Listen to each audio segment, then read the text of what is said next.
Welcome to Season 4 of Book Eaters Podcast. This season we'll be exploring the best books of the year. One might call them literary darlings.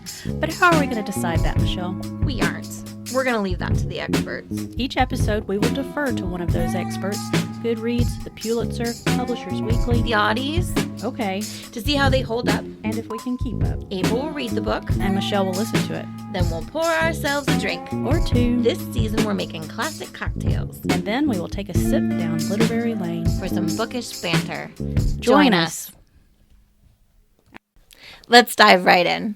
The expert of this episode is the Nebula Awards. If you're not familiar with the Nebula Awards, it's a set of awards that recognizes the best works of fantasy or science fiction. The awards are organized by the Fantasy and Sci-Fi Writers Association.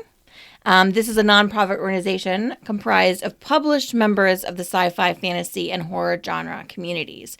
So I don't know why the horror folks are paying dues if they're not going to get recognized, but apparently that's a thing that happens. Wow. But this year, the winner for the best novel was Babel, or also titled The Necessity of Violence, an Arcane History of the Oxford Translators Revolution, which kind of checks out. Yeah. That's a good synopsis right there of the story. But I'll give you a short one, just in case. This is a story about a young boy with the chosen name of Robin Swift, who was brought to London by a man who I think is his father, Professor Lovell. He is trained in multiple languages, his native Chinese, English, ancient Greek, and Latin, because the magic system in this world revolves around the translation of languages. And in order to become a wielder of that magic, you must not only speak the language, but be able to dream in it as well. It is difficult to read this story, which takes place in the early 1800s, I'm thinking, because of the war that's going on with the poppy that we learned from first season last year when we did the World in Six Strings. World in Six Strings. They talked about when the war was about that. It was like early 1800s. So I think that's when this was. It actually says in the book like the 1830s. So that checks out. Mm-hmm. Same time period. And so it's difficult to read the story, though, without drawing parallels to some of the struggles we're facing today. And the commentary on how important language is to culture and how it can be used to subvert that culture was interesting, in my opinion, if not a little horrifying. Yeah, definite globalism. Definitely the themes, yes, yeah. Yes. But there were no cocktails in the book that I could recall. And even though you did find one, April, the balderdash, which was essentially a let's pour everything drinkable, including milk, wine, cider, and beer, whatever, into a glass. I made the decision to go with the Stinger instead because it's a classic cocktail, which is what we're doing this season, whereas the balderdash is not. And because the whole magic system in the book is revolving around language and how language means different things, and like the same word can mean different things in different languages. Yes. And I don't know if you know this, but the word angel in English, which means a being from heaven, in German that means a fishing rod, but in Dutch it means sting. So stinger. Look at you with your big bad researching self. Right? Originally I was going to go with an angel's kiss, which is also a drink, but it turns out that kiss also means pee in Scottish. And I didn't want to drink that. And also, if your pee stings, then you should probably see a doctor. So, yeah. Okay, well, just if we could go back for just a second. Okay. To be clear, listeners, I was not suggesting that we drink a balderdash. The description was that the bartender would combine pretty much anything he had, and the patrons wouldn't care what it tasted like because the purpose was to get drunk. And I said, seems like a Long Island iced tea to me. And I do not like Long Island iced tea. I'm not a fan myself, so good choice. Let's try the Stinger. Let's get stung. And that's mouthwash. So if you don't know, a Stinger is 2 parts brandy, 1 part cream de menthe. And I'm going to be honest, it tastes like scope. It tastes like scope. But neither one of us will be afraid to make out later. So there's that. There's a plus on every side. So let's get right to it then. Let's start with what butters your bread. Well, if we could for a moment, let's address the title of the book. Fine. Because I did, catch that you introduced it as Babel. Right. You listened to the book. I did. I read the book. I say Babel because that's what I've always heard is the Tower of Babel. And I did research this, and it's a difference between, English pronunciation and American pronunciation. So it makes sense that you would say Babel because that's how you heard it, and the narrator was British, and it took place in England. But it also makes sense that I would say Babel because I'm American. Right, but I did also hear R.F. Kuang, who's the author, which I neglected to say, sorry. The author is R.F. Kuang. I have heard her say it as Babel as well. Yes, but in that interview, was the interviewer British? I don't remember. It was a TikTok video. Well, I watched an interview because I wanted to be sure I could pronounce her name correctly. Okay. And it was with American interviewers, and they all said Babel. Okay. But what's interesting to me, too, is that in the book, people who attend the school of Babel, Babel, are called babblers. Yeah. I have never heard the phrase babblers. No, I think they were called babblers. Even the audiobook pronounced it that way. But that's not unusual for a word to be pronounced differently when other things are added to it. Not if it's a derivative. If the whole point is to hearken to the fact that they go to Babel, you would say babblers. I'm just saying I'm right. that I know that makes you uncomfortable. it can go either way. I'm certainly not going to cede this point to you. Of course not. However, No. there was quite a bit that buttered my bread with this book. Okay, let's hear it. I have always had a natural interest in the origin of words. I can remember asking, and this is a true memory that I have, asking Mrs. Johnson, my first grade teacher, about the word gritty and grits. And me saying, is it called gritty because it's like grits? Or do we call it grits because they're gritty? She could not answer me. Chicken and egg scenario. Yeah. So I love that stuff. I have always been interested in it. And so this magic system around that was super, super cool to me. I am on the same exact wavelength. I love words and language. Do you want to kind of explain it? The magic, I kind of explained it with the drink, right? So the magic system revolves around how if a word has the same meaning or similar meanings in multiple languages, or the sounds of the word, then they would write it on the gold. Silver bars. Silver bars. And then that silver bar would then become magical. Well, the cool thing about it was, though, the sort of inherent weakness in translation, because there are not exact translations. And so the magic is catching the nuances of the differences between the, Chinese word for courage and the German word for courage. Right. And they're so close, but there are those little nuanced differences. And somehow the magic is that the bars catch the difference. And it was neat. And uses that. It was neat, too, like when as the words were changing, the bars would stop working. Yes. And then only people who fully grasped and understood both languages could use that magic. Like that's just it was a really cool. Ooh, and if you were super advanced, you could daisy chain, which means not just two words, but two supporting words in other languages that would really enhance the effect of it.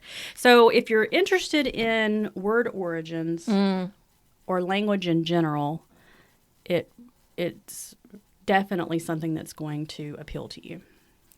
Yeah, I love that. I think the magic.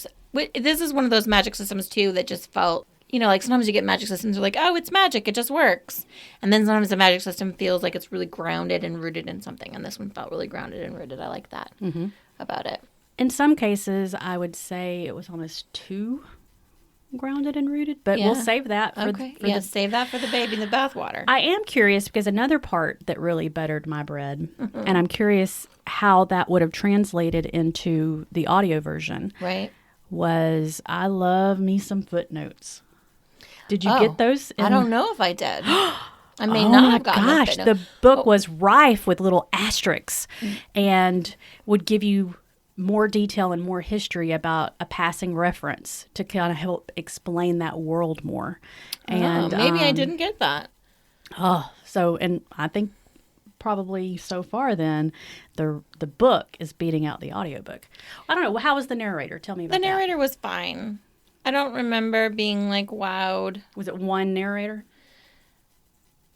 Yes. It was, because it's primarily told by one person's point of view, right? Isn't it all Well, no, they had the little interludes where you could... Yep, the interludes, there was a female voice, yeah. Okay. So there were two narrators, now that you say that, yeah. Because the interludes were a different voice than the primary story. Yeah, and I remember feeling like pulled out every time that happened. So, we'll save that. And just for context, there's a cohort, which apparently is a very common thing in academia, and where they're studying language and silver magic in the School of Babel at Oxford. So there's basically 4 people in this cohort. They all come from different backgrounds, as one would expect when you're in close proximity through very challenging spirit testing in the trenches. That builds very strong bonds. And so throughout the book, there was interludes which told the story specifically from that one character's point of view. But the rest of the book, I think, was third person. How did you feel about the characters in that cohort? Did you have a favorite character in the book? You know what? I didn't really like any of them. I wasn't emotionally attached to them. Not even Raimi?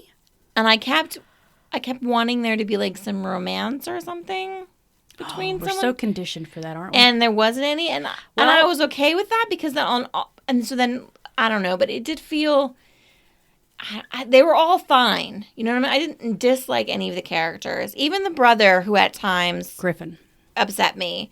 I still like understood where he was coming from and like got him, you know. But I don't know, like he did make me very anxious. Like every time he was on the page, I was very anxious. So there was a lot of emotions for me, which I guess is a good thing. Well, when reading the book, I was very anxious a lot. I was like, oh no, what's going to happen? I had think me on the seat of my pants. I'm turning pages or listening. I think that there was romance in the book. Oh, you do? I do. I feel pretty strongly that there was subtext that Letty was in love with Raimi. Oh, yeah, for sure. Letty was in love with Raimi, but I don't think Raimi returned it.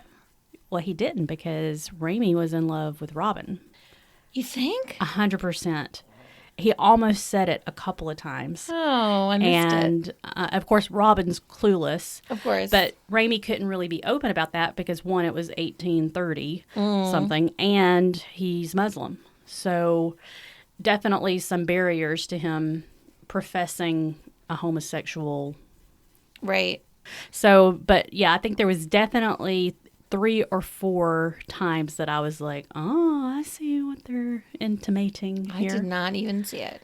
Yeah, because but at also, one point... I'm also like kind of culturally like thinking that people are like, men have close male relationships. Yeah, but it was more like something about how he couldn't feel that way about Letty because... And then he couldn't finish the thought, you know. It was very, I thought the love that... Isn't Letty the white lady? Yeah.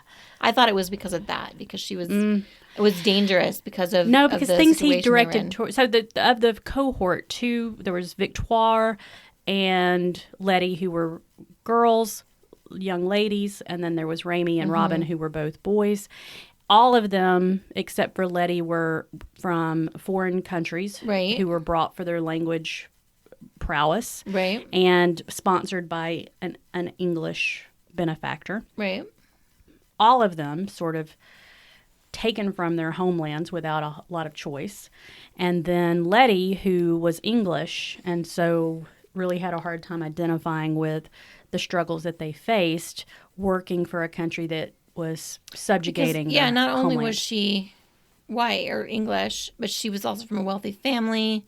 But she, had abuse and had been turned out by her family, just as all the others had been, But her brother had died. He was supposed to go to the school, and then she went in his stead, right? Yeah. So they were all very unmoored. They were, yeah. But she was very separate from them, and there were a lot of cases where you could feel that separation, where she wasn't on the same vibe.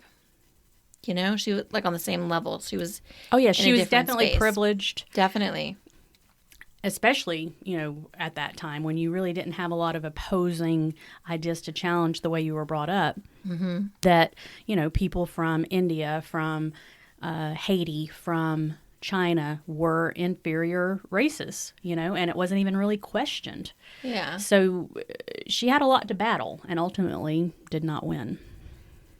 She remained racist and made some pretty bad decisions. She did make some poor choices.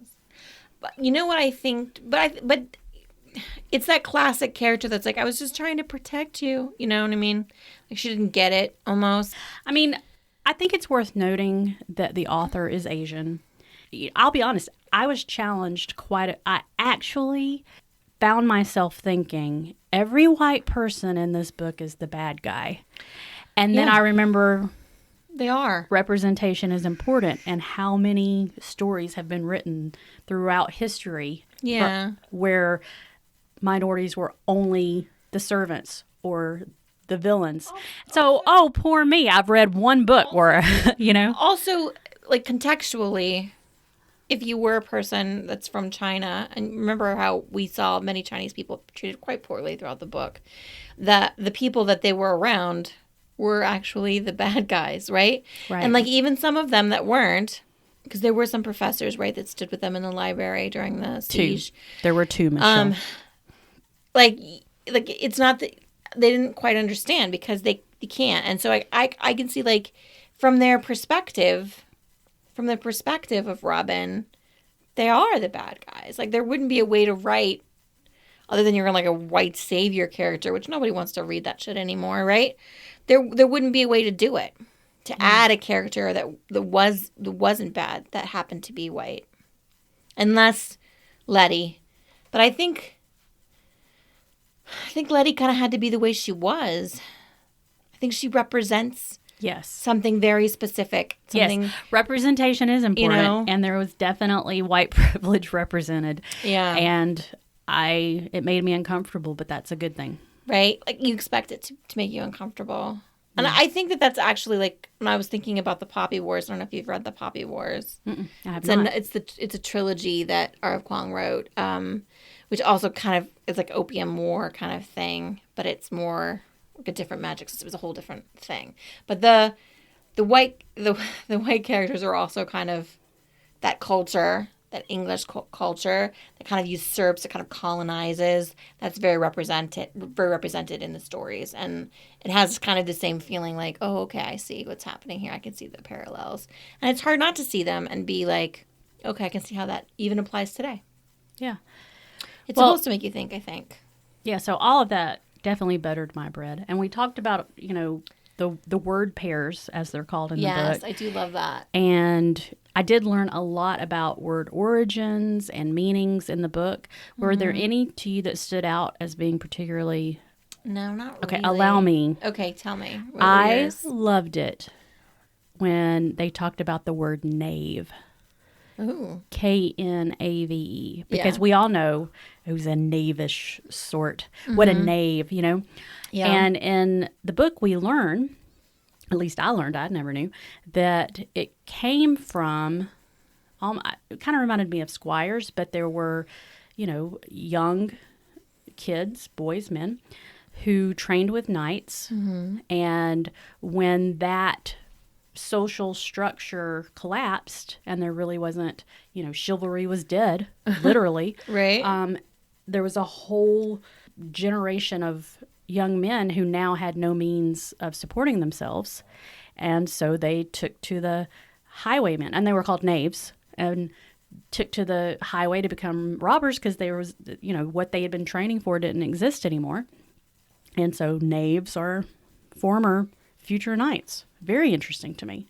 One other thing that stood out, and I'm curious because you listened to the book, I read the book, when they talked about jail in the book, because, they're British, they spell it Gaol. But in America, we spell it Jail. Yeah. And so I went down a whole Wikipedia rabbit hole about that.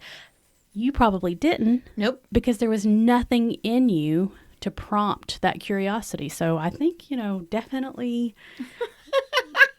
You're so competitive. I just love the written word. Yeah. And I think. Oops, sorry. Oh, that's a sign that the podcast is about to get good. In the meantime, one other distinction with the book that you probably didn't get. I mean, we already know footnotes. Mm-hmm. We already know like certain spellings. Mm-hmm. I heard that you said Lovell earlier. Reading it, it's double L's, so I was pronouncing it Lavelle. Oh.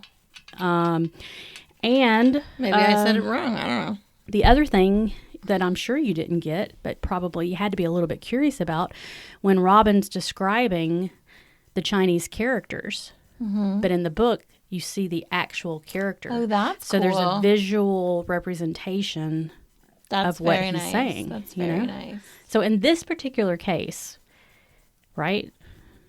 Do you need me to concede? No, I'm just saying for our listeners who are debating if they want to listen to this or if they want to read it. So, I mean, I think, so let's just have that discussion. So the primary reason you want to listen to it is it's long. It's very long. It's a long book. I barely got it finished in time. There's a lot of tedious parts that would be nice to do the dishes to while you're listening.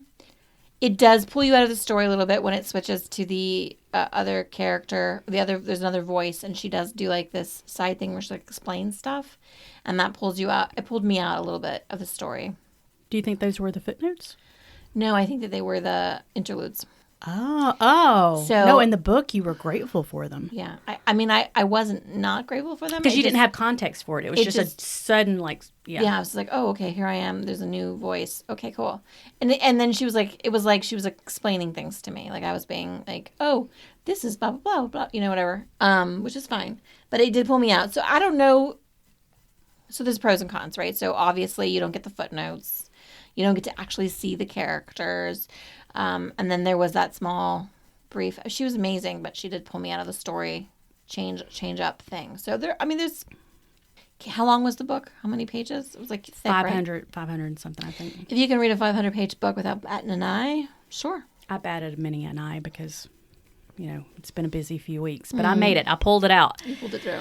I liked how at the beginning you kind of referenced The World in Six Drinks. Mm-hmm. There was another episode that we did that I kept thinking about, too, was Lost in Translation.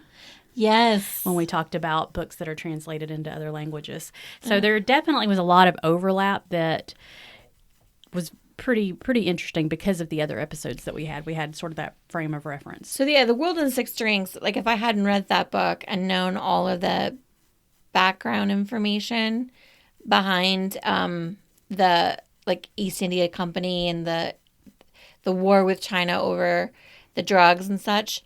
Yeah, if I hadn't read all the World in the Six Drinks, I would never have understood all of that information. Like, it was a lot of great background for me to know, like, okay, there was this war because of the drugs, and then China didn't want the drugs, but we wanted to make them have the drugs, and all that information. Right. And even though they kind of explained it in the book, like, just knowing it ahead of time. From a historical, like, nonfiction perspective, too. Yeah. Because I had, throughout, my life, read books where there was sort of, like, a background plot point would be the opium dens and stuff like that. But it was all through a fiction lens, right. Not, like, the hard truth about it, So there is the planned, the sort of deliberate.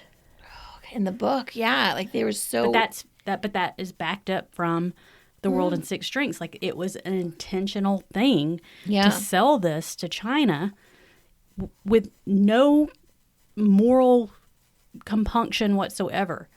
Yeah. The market. To try to get them all... Supply and demand. Who are we to tell the people? And then they could take advantage of the people. Yeah, I loved in the book how, Robin tried to turn it around. Like, the English have outlawed it.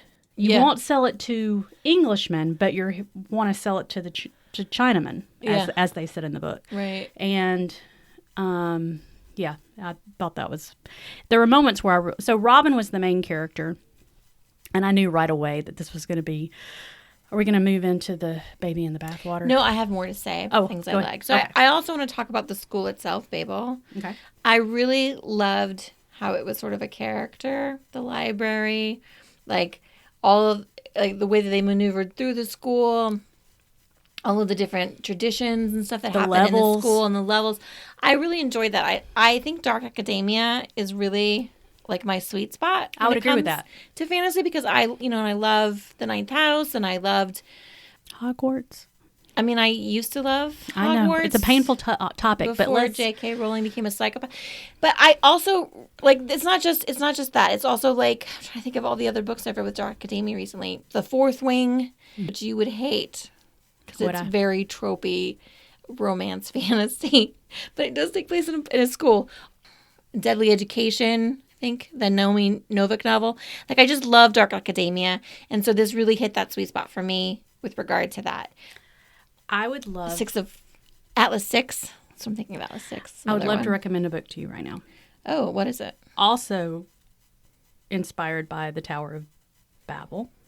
Is it dark academia?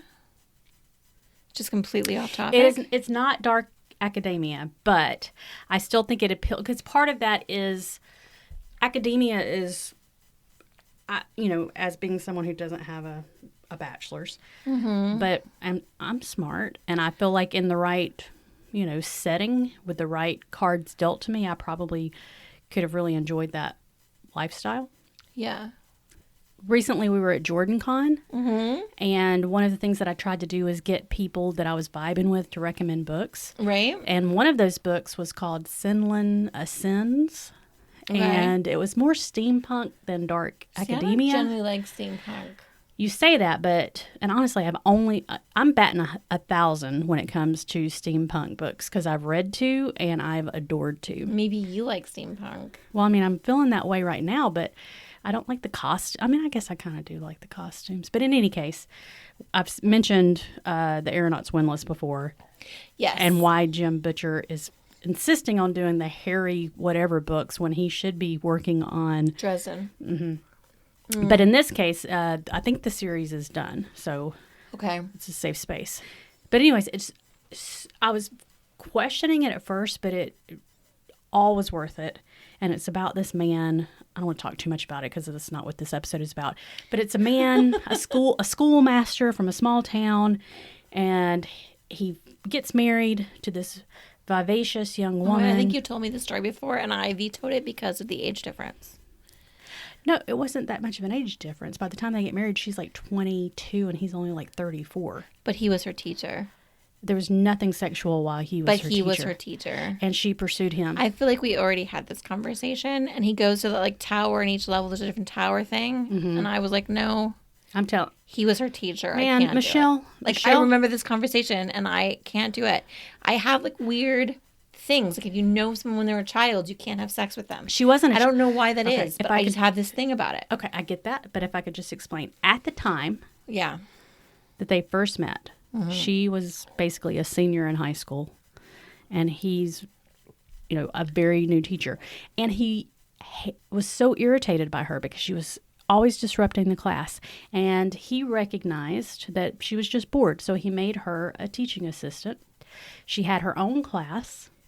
Right? Mm-hmm. And he didn't think anything sexual or anything about her, but she developed a little bit of a crush on him.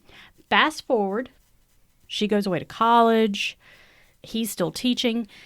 She comes back from college and she pursues the relationship. And at that point, he's 32 and she's 20. I'm not saying that he should be convicted of child molestation. I'm just saying I'm not interested in hearing a romantic story about someone who knew someone when they were a child. But it's not even a romantic story. It's just like, they got married, they went on their honeymoon, they get separated, and they're each finding themselves separately. And I don't know how it's going to end. I've only read the first book, but it was fantastic.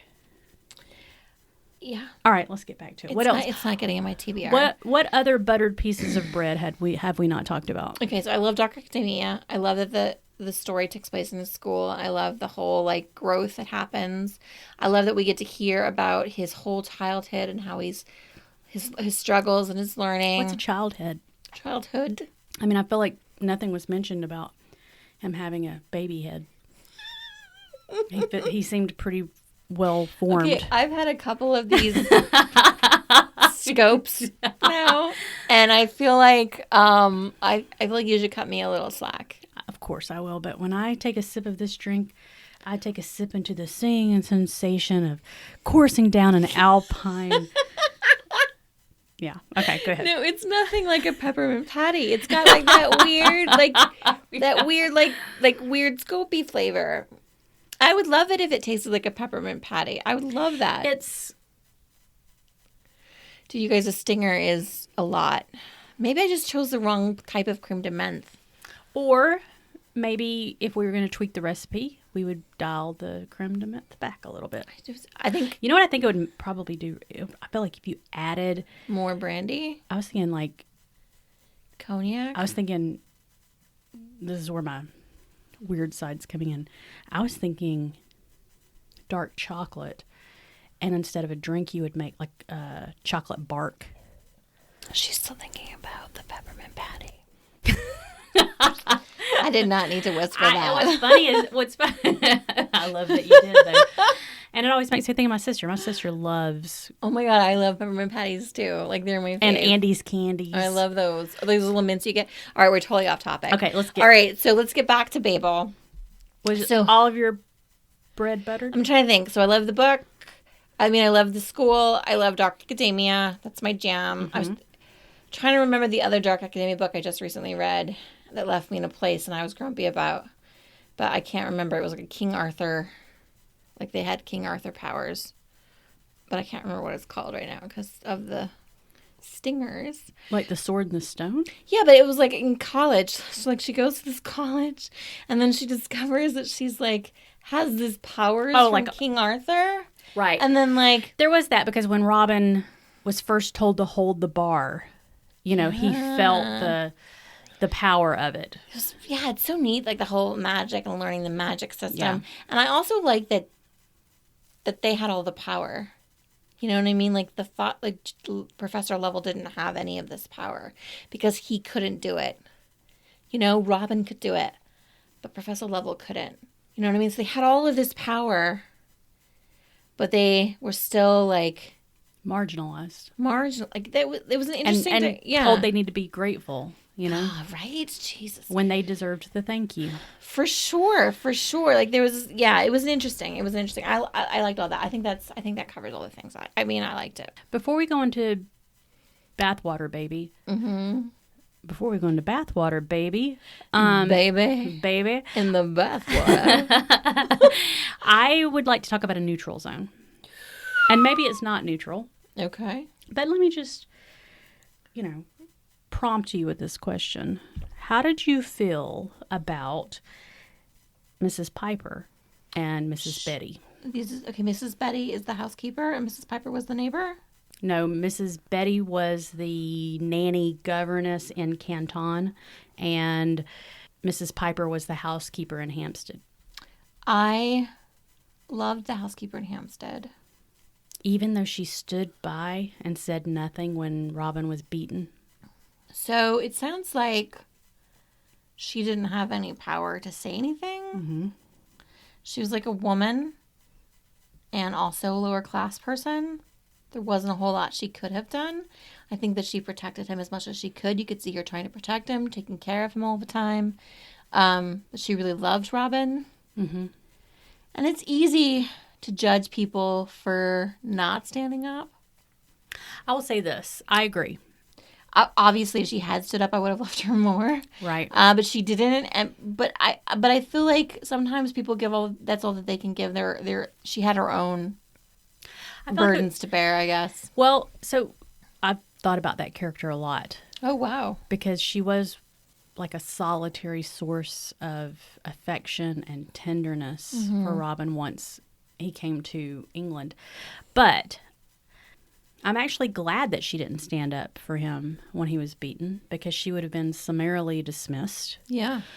What I struggled with, and we found out later when Robin knew that he'd probably crossed the line and wasn't going to be returning to any former, lifestyle. I mean, when he killed Professor Well, Wait, are we not doing spoilers? No spoilers, because people might want to read the book after this. Oh. But that's fine, because you didn't say anything about who or the context, and was it really? We don't know. I mean, I say no. In any case. Whatever. Sorry. But when he sort of warned her, like, hey, if our benefactor, we'll say, doesn't come back, will you be okay? And she's like, oh, sure. So I can't do a Scottish thing, but don't worry about me. I have a brother. And if he has to, if his hand is forced, he'll take me in. So, I mean, it's not like, but her pride would have suffered. You know what I mean? So it's very clear from that exchange that she was very dependent. Also, you don't know on Professor Lavelle. Yeah, you don't know what the brother's situation is. She could have also just been saying that to comfort him. Right, exactly. So you don't know. So without a doubt, though, she was dependent on her employer, who beat this child that she genuinely felt affection for, I think. Yeah. So I don't think that discipline in that time period was looked down upon like it is today. Like, I feel like... But the reason he was disciplined made no... But it was the only time he was ever disciplined, right? Yeah, but only because after that, he was so afraid to be himself. He lived in a constant state of trying to please. Well, yeah. I think, though, that... That's another factor. That was like that children, especially wards, were probably, especially male wards, they weren't. Yeah, were probably severely punished and held to high expectations on the regular, even if they weren't, and seen as a product, as a commodity, as you know, property. Yeah. But one more thing about Mrs. Piper. Okay. And this is the only critical thing that I will say about her, because she was obviously a fantastic cook, and I mean that gets high marks in my book. Yeah. But I'm glad that she didn't stand up for Robin, because she would have been dismissed, and then Robin wouldn't have had any source of warmth. She was also not in the room when it happened. No, she was. Was she in the room when it happened? Well, she heard it, and then later, you know, I can't remember the exact details, but the point is that she pretended like nothing had happened. And what I would have wanted was for her to have some secret gesture, you know, like a subtle squeezing of the shoulder, or, you know, a little head to head. You know, it's just something to say, look, I'm not going to say it out loud. You know, I respect my employer and I'm grateful for this position and I have to be smart about it, but I know what happened to you and you're not alone. Some sort of like little squeeze, little extra scone on his plate, some sort of, you know, something so that he knows that she's kind of in the same boat as me. She's in his corner. She's not condoning. She's just not in a position where she can change it. Well, maybe she didn't want to give him false hope.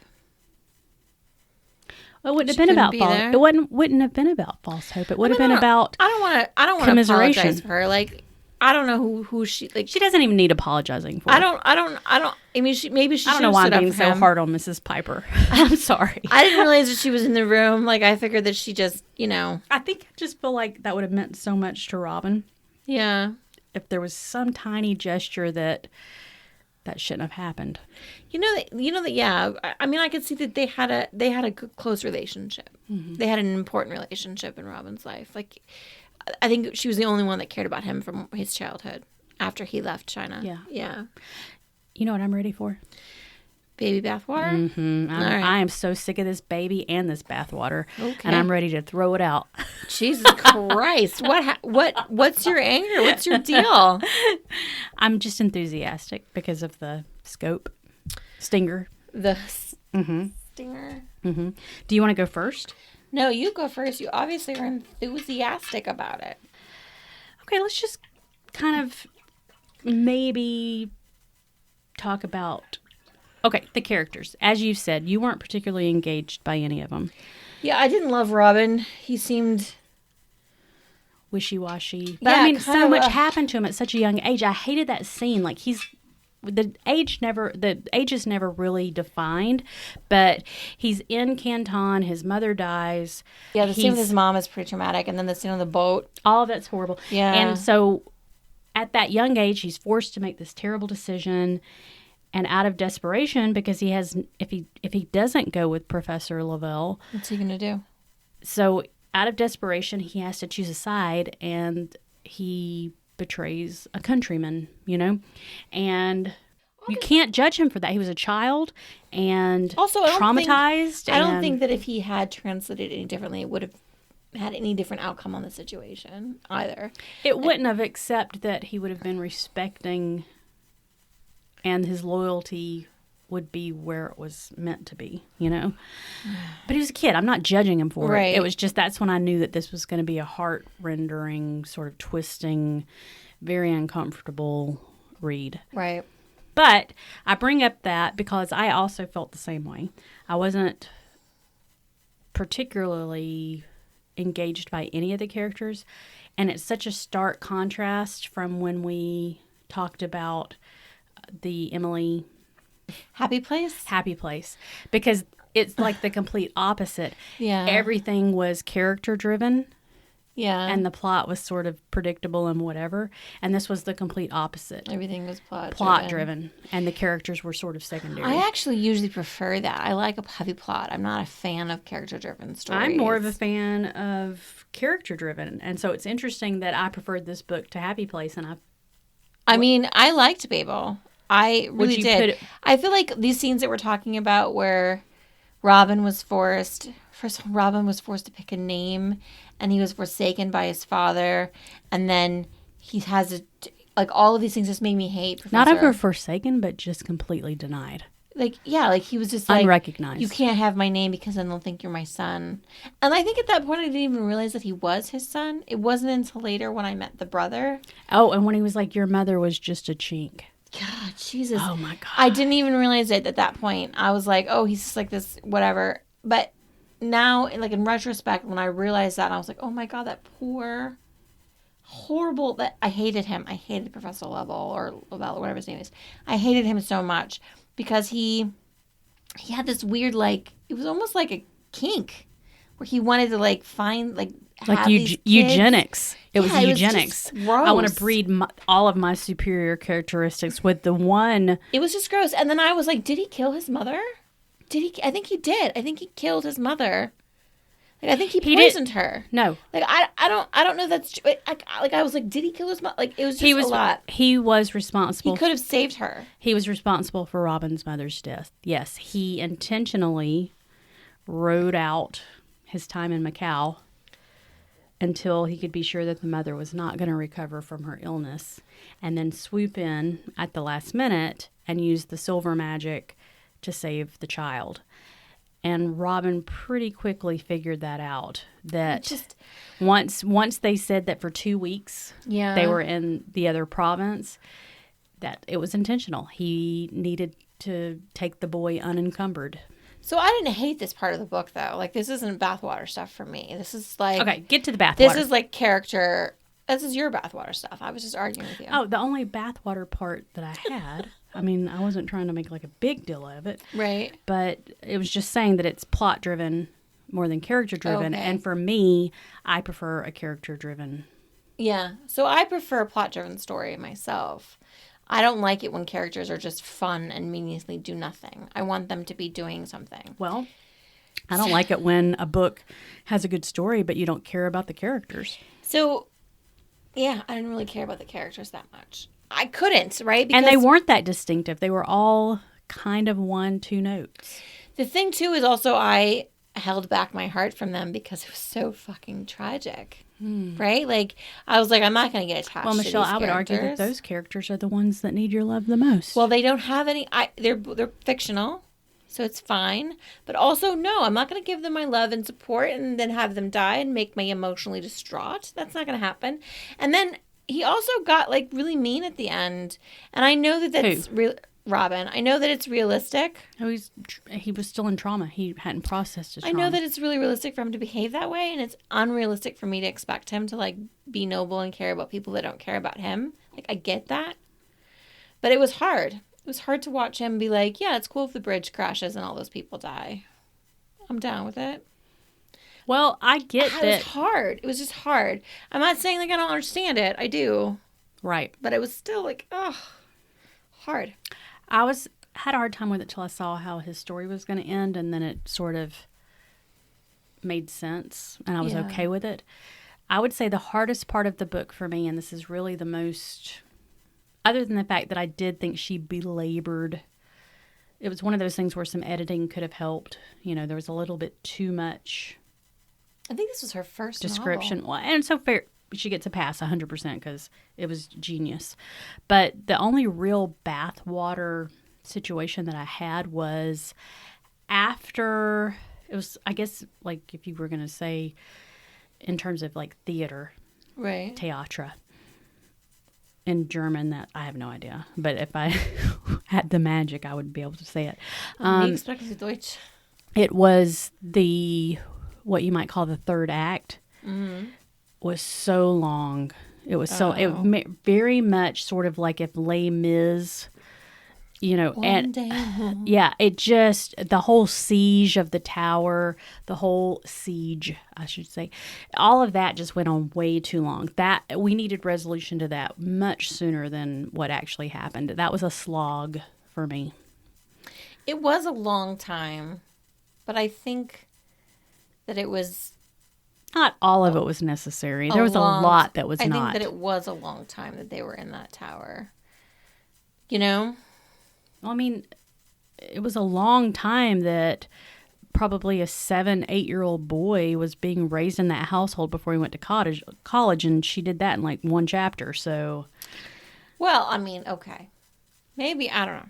I by then I was interested in the book and I was hooked. Like for me, the long parts were like before that. Really? And then whenever the brother would be on the page, I was so anxious. He made me so anxious. Because I don't like people gambling, and it felt like a gamble every time. Whenever he would break in and steal something, it felt like a gamble. Every time there would be like the espionage bit, I was like, oh, he's going to get caught. It's going to be super bad. And then when he, like, those were like anxious moments for me where I was like waiting desperately to find out what happened, but also not wanting to be there. He's the worst big brother ever. Well, I mean, obviously, he has his own stuff. Well, yeah, but he did not feel any fraternity. No, he was using him 100%. 100%. 100% he was using him. He didn't care at all. Yeah, I was not a fan of Griffin. At all. I was a huge fan of the other guy that was a few grades ahead and then faked his death. I liked him a lot. Why, yeah, he was good. Yeah. Also, what that guy that ran the barricades? Abel. He was cool too. I loved him too. Speaking of Les Mis, the barricades. Yeah. Which was based off of wine barrels. Who knew? Yeah, that was an interesting tidbit. I remember being like, oh, interesting tidbit. Yeah. I mean, so definitely if you're a lover of word origins, read this book. Yeah. I mean, I loved Abel too. But when it got, to that push point where we got to make a point, we have to make a stand, violence is the only way forward. I'm with you. I was like, hey, maybe we could kind of think about this, be more diplomatic. I don't know what they could have done, though, really. There wasn't anyone to be diplomatic with. Yeah, but it just kept escalating and escalating. That's why I was with, Professor Sean Kari when he was like, yeah, now that you're just going to, kill innocent people, I'm out. You and that guy got, tortured and stuff. Yeah, but I'd rather do that than be responsible for the deaths of innocents. God, I got that, with that bridge. Yeah. I mean, once innocent people start dying, I'm out. It was, Okay, 3. That's my threshold. 3 innocent people can die if, in exchange, society improves. So I feel like... What would be your threshold? I wanted them how to many do something. How many innocent people can die in your... You know me. Balancing of the scales. So not even one could die to save. So if you not intentionally, I wouldn't intentionally want any unintentionally people dying, where you're like, oh, they died and I didn't know they were going to die and that happened. That's one thing. But knowing in advance that something is going to happen that's going to kill hundreds of people. Okay. That's a problem for me. And I kept wanting them to do something to try and fix it. Maybe we'll just fix that thing so that thing doesn't happen, but we'll stay here in the siege. Or let them know that we did it out of the good graces of our heart. Or, something. Real talk. Michelle. Yeah. Here's the question. Oh, shit. Crimson Tide. Titanic. You can either... Both of those movies, I feel like, had the same sort of plot point. Wait, that's the Sean Connery movie? With the submarine and... military men? Denzel Washington. They're military, right? The point is, water's coming into the hold. If you don't seal the door, everyone dies. Yeah. But there's your friends, your cohorts are on the other side of the door. Do you seal the door or do you wait to try to let them in? Okay. Zombie apocalypse, you know? So this is my thinking on that. That's similar to my unintentional consequences, right? Oh, you're closing the door in their face. I'm fucking closing the door. I'm not letting people die to save other people. But you don't know if they're infected. Okay, I switched up there. I see what I did. What are you doing? I went to the zombie thing. You know, where if I know that someone's knocking at your door. Please, please help me. Can I come in? Are you immune to that? The zombie apocalypse? Yeah, if there's zombie apocalypse is happening, you've prepped for it, you have an underground bunker, you're sealed in, and someone's beating, please, please, please, let me in, let me in, let me in. Okay, let's take out all fantasy and just say you're in your house one night. Okay? You're watching Battlestar Galactica. Okay? All right. Just trying to kick it. Kicking it. And a frantic, crazy-looking person starts hammering at your door saying, please help me, let me in, let me in, let me in, I need saving. Do you let them in? What do they look like?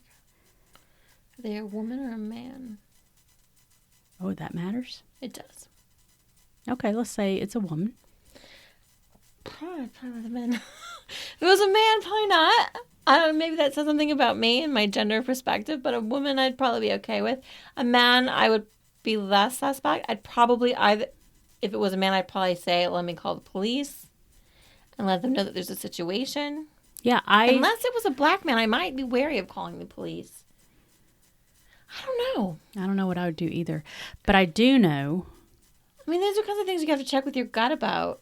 Like, what else is happening outside? I don't know. I feel like am I alone? I feel like I'm biased against women because you hear all these stories, which happened in this book even, where women are sort of the groomers that bring you in, and because they're so trustworthy, and they're the ones that are bringing the young girls into prostitution, or sure, but this is somebody at my door that's like running for their lives. Yeah, and so maybe they sent her because maybe I would trust my gut. Really, I would trust my gut. Honestly, I don't know. I'd have to be in that moment. I feel like if I died trying to do a good thing, that's a death worth having.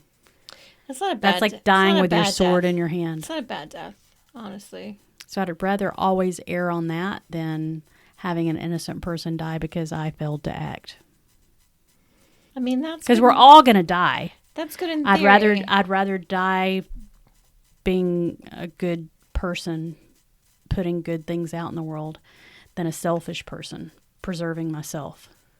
And in that situation, it's a toss-up. It's a toss of the coin. It's really a toss of the coin. And I'd rather bet on... I don't know. I'd trust my gut.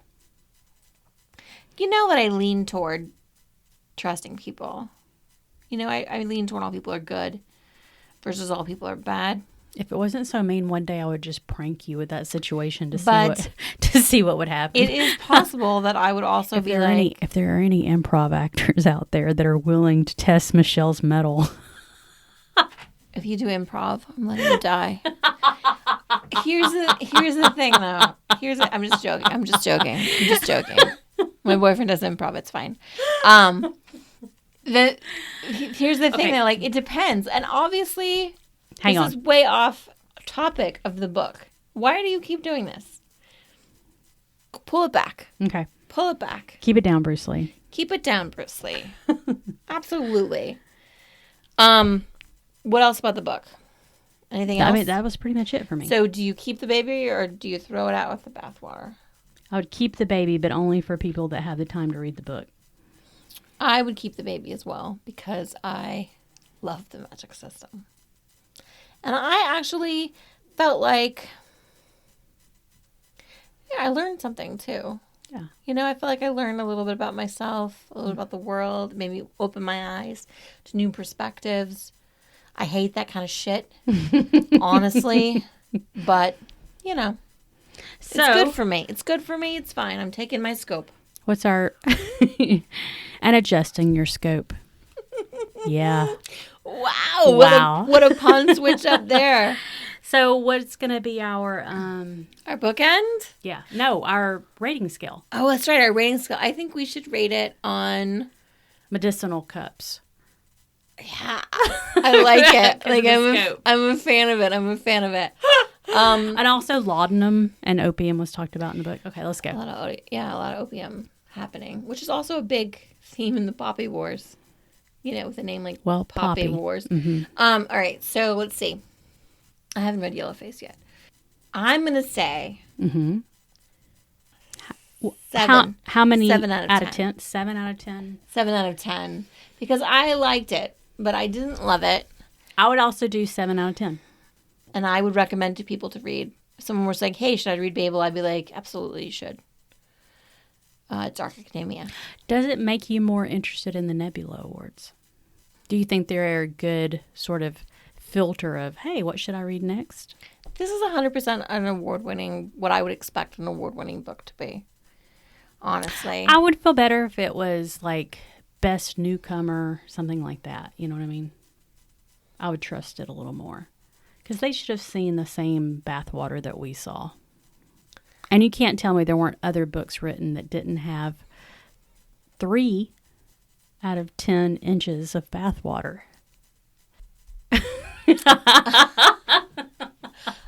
I don't know. I'm trying to think of other books that I thought from 2023 that were sci-fi or fantasy. Not from 2023, that I thought were better than this book that deserved that award more than it. And I don't know that I do. I mean, I read a lot of sci-fi and fantasy books that came out this year. Legendborn. That was the name of the book. Legendborn by Tracy Deonn. The one with the Arthur thing. It just popped in my head right now. Perfect.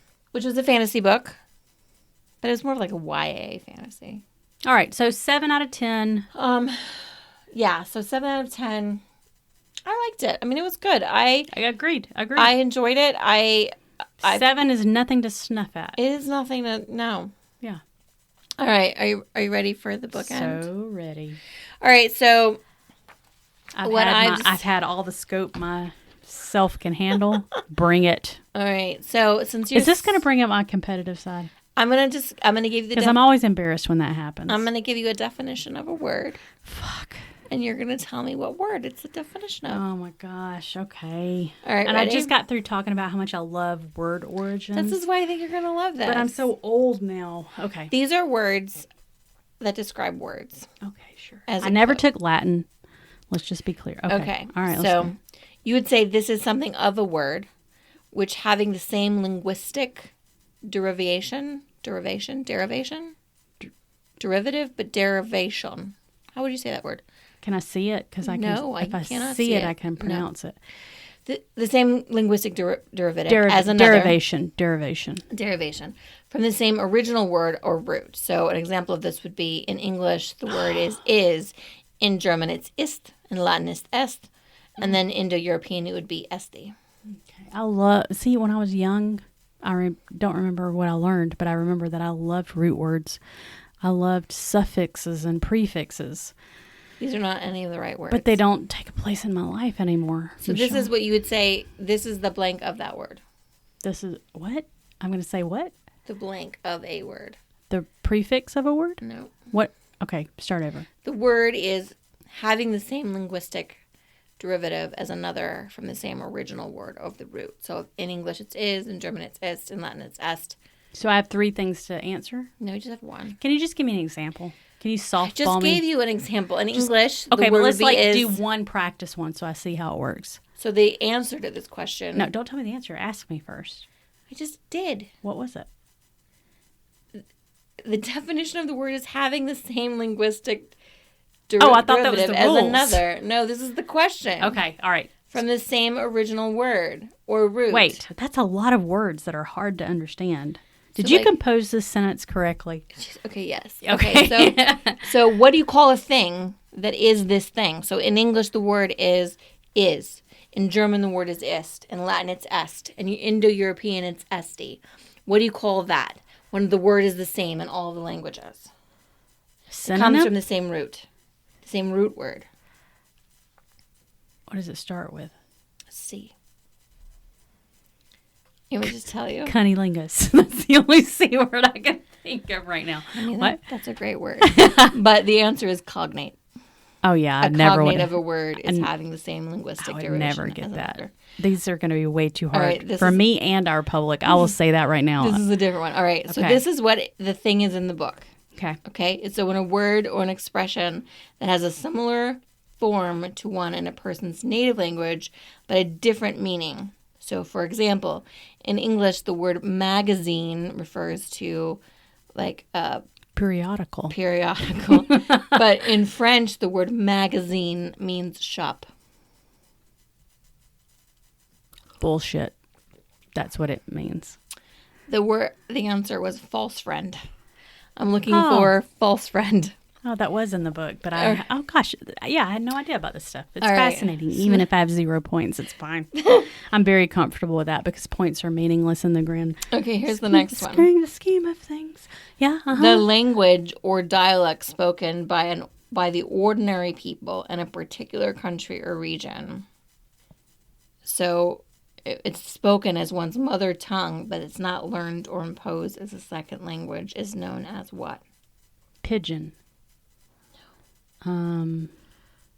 What does it start with? The. Vernacular. Yes! Hey! You got one right. Okay. Woot woot! All right. This is a method of foreign language teaching where the emphasis is on learning grammatical and phonological structure, especially for speaking and listening. Phonetics. No. I have no idea. Audiolingualism. How would you think? You're just trying to make me feel bad about myself. Dude, I just think of words that have to do with language. I don't know. All right, this one you might know. Okay. The traditional spelling of study and letters in spelling. Since you're a fan of the spelling bee, what is it called with the traditional spelling and study of letters in spelling? What is that called? Alpha. I was trying to do some Latin and I don't know Latin. Yeah, I need a hint. It starts with an O. Onomatopoeia. No, onomatopoeic is when a word. Oxymoron. I'm just trying to think of language Onomatopoeic is when a words. word Sounds like what it is. Spelled the way that it sounds. Right.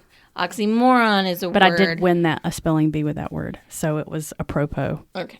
So don't call the popo. Do you want me to tell you what it is? No, I just want one more hint.